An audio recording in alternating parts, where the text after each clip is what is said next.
Doutor Bruno Pena, especialmente em uma situação, o senhor debateu e defendeu a questão da liberdade de expressão, que aconteceu, vamos assim, só para a gente sintetizar essa situação, um candidato era proibido, o militar, na verdade, era proibido de estampar em seu carro pessoal qualquer propaganda de determinados candidatos. E não poderia adentrar dentro do seu local de trabalho, por exemplo, que é o quartel, os batalhões. Não poderia entrar com o seu carro plotado, uma coisa que é seu direito. Houve essa determinação, na qual o senhor entrou na justiça e realmente venceu, prevaleceu a justiça, mostrando que a arbitrariedade realmente ela não cabe mais hoje na Justiça Nacional. É verdade, os militares estavam enfrentando um problema que eles estavam sendo impedidos de ingressar nos quartéis com o seu veículo estando adesivado ou portando qualquer adereço que identificasse campanha eleitoral. Não era nem na questão na farda, que a gente até entende que por um regimento interno, na farda é proibido qualquer manifestação. Mas no veículo estava sendo proibido. E a grande dificuldade que a gente enfrentava, advogando para esse candidato, que é deputado estadual e candidato à reeleição, militar também, é que a maioria dos comandos não tinha a coragem de dar ordem por escrito. Eles proibiam, mas não manifestavam essa ordem por escrito. Mas o batalhão rodoviário, por determinação do comando, apresentou uma instrução operacional que orientava a proibir o ingresso de militares portando adesivo ou qualquer outro adereço que caracterizasse campanha eleitoral.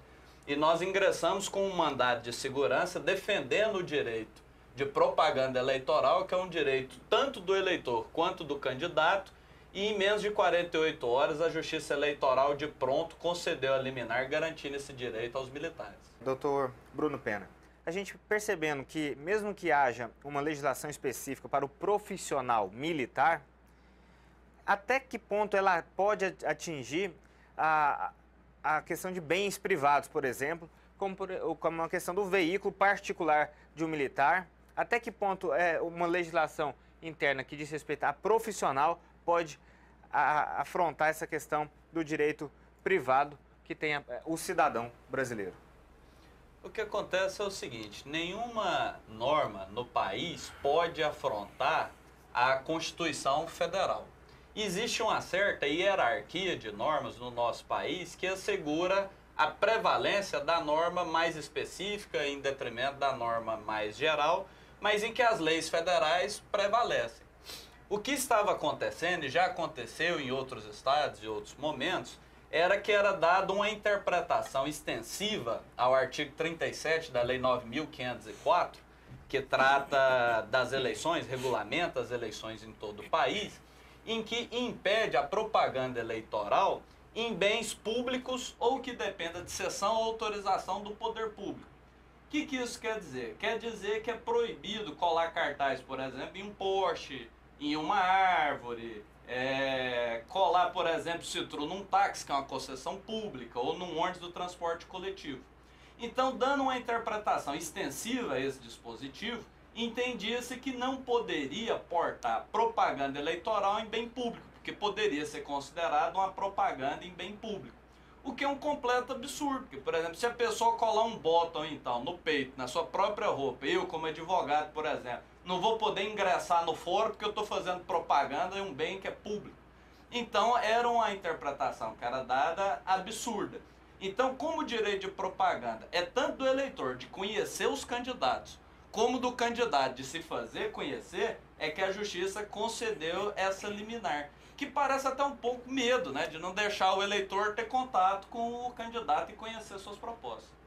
E o senhor tomou alguma ciência de que isso aconteceu também fora do âmbito militar? Por exemplo, como o senhor citou a questão do fórum, algum juiz proibiu que alguém entrasse dessa maneira? Em algum hospital público foi proibido que algum profissional adentrasse, como o senhor disse, não dentro do sua farda, do seu fardamento, do seu trabalho, mas sim com o seu carro? Ou aconteceu, o senhor tem resultado apenas da questão da polícia militar, por exemplo?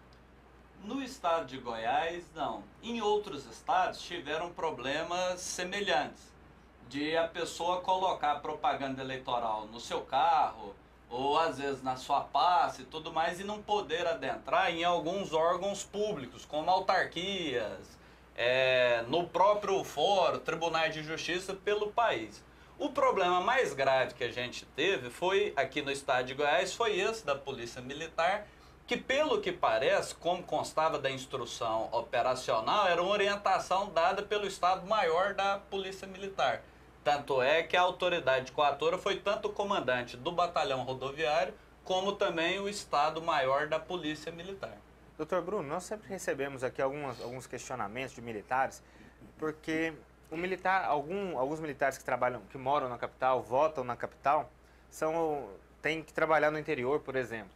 E a gente percebe que eles se questionam como que eles vão fazer para exercer sua cidadania, porque não é só um dever, é um direito do cidadão. Como que nós podemos apresentar essa situação para os militares? Veja bem, Tiago, essa é uma questão que já chegou ao Supremo Tribunal Federal com um mandado de injunção interposto pela Associação de Praças do Estado do Rio Grande do Norte. Porque para haver o direito de voto desses militares é necessária uma resolução do TSE regulamentando isso. O TSE regulamentou para essas eleições o voto em trânsito apenas nas capitais. Então, às vezes, o policial militar que for trabalhar em alguma comarca do interior, numa cidade do interior, vai estar impedido do voto. E o que chama mais atenção é que o TSE até já editou resolução garantindo o direito de voto do preso temporário, que era uma questão já muito discutida. Às vezes a pessoa estava presa temporariamente, era impedido de votar por causa dessa situação. E do policial militar que está servindo a sociedade no dia da eleição, acaba ficando prejudicado do seu direito de voto. Então está lá para julgamento ainda esse mandado de injunção, que é uma ação constitucional para suprir uma omissão legislativa, no caso a resolução do TSE.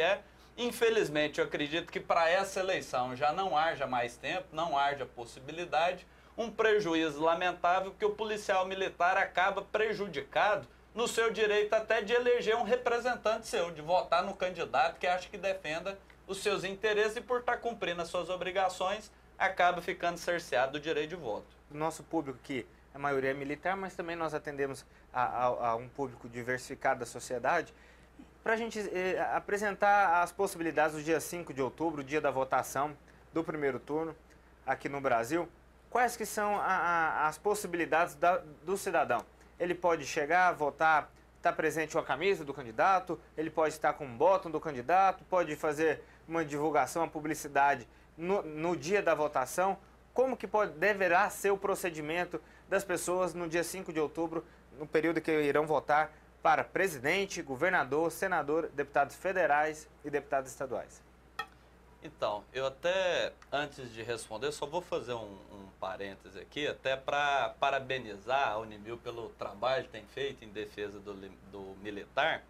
E sobre essa questão desse cabo que foi preso, eu até tive notícia, estava acompanhando o programa da questão do PAD que vocês estão tendo ameaça de sofrer, tá? Eu separei um julgado do Supremo Tribunal Federal no habeas corpus, que é do relator do ministro Gilmar Mendes, que eu achei interessante, que ele fala o seguinte aqui, o direito à plena liberdade de associação garantido na Constituição Federal está intrinsecamente ligado aos preceitos constitucionais de proteção à dignidade da pessoa, de livre iniciativa, da autonomia, da vontade e da liberdade de expressão.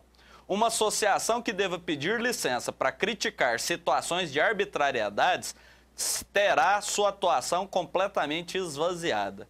Então, o habeas corpus também, a respeito de crime militar, a respeito de um militar que fez crítica, então, para dizer que a associação de vocês está amplamente amparada tanto pela Constituição quanto pelo Supremo. Sobre as eleições, para o dia, a única coisa que o eleitor não pode fazer, nem os candidatos, é campanha eleitoral. Ela se encerra na véspera, no dia anterior às eleições, mas ele pode perfeitamente manifestar a sua predileção por qualquer candidato, utilizar botão. Camiseta nessas eleições já não é mais permitido, mas botão pode utilizar, pode ir com o seu carro adesivado, votar, não há problema nenhum. Algumas questões que são coibidas é que tem gente que pega, estaciona uma série de carros plotados na porta do colégio, É tudo assim, dentro da razoabilidade, a pessoa pode manifestar a sua predileção sem excessos e sem abuso. É isso aí, gostaria muito de agradecer a sua presença aqui, doutor Bruno Pena, foi bastante esclarecedora sobre diversos temas e deixamos as portas abertas para sempre a sua presença aqui para a gente debater assuntos importantes para a sociedade goiana e principalmente para os militares. Eu que agradeço a oportunidade e parabenizo a associação mais uma vez. O policial militar que está sempre garantindo direito, defendendo o cidadão, às vezes tem os seus próprios direitos cerceados, então eu fico à disposição e sempre que precisar, para mim vai ser um prazer participar do programa. Doutor Bruno Pena, deixa o seu contato, às vezes o militar achou interessante, a sociedade achou interessante aqui o seu trabalho e vamos fazer essa oportunidade de divulgar qual o telefone que nós poderemos encontrar com o senhor. Bom, o telefone do meu escritório é o 3095-4595. Atendemos lá todos os dias, as portas estão abertas lá.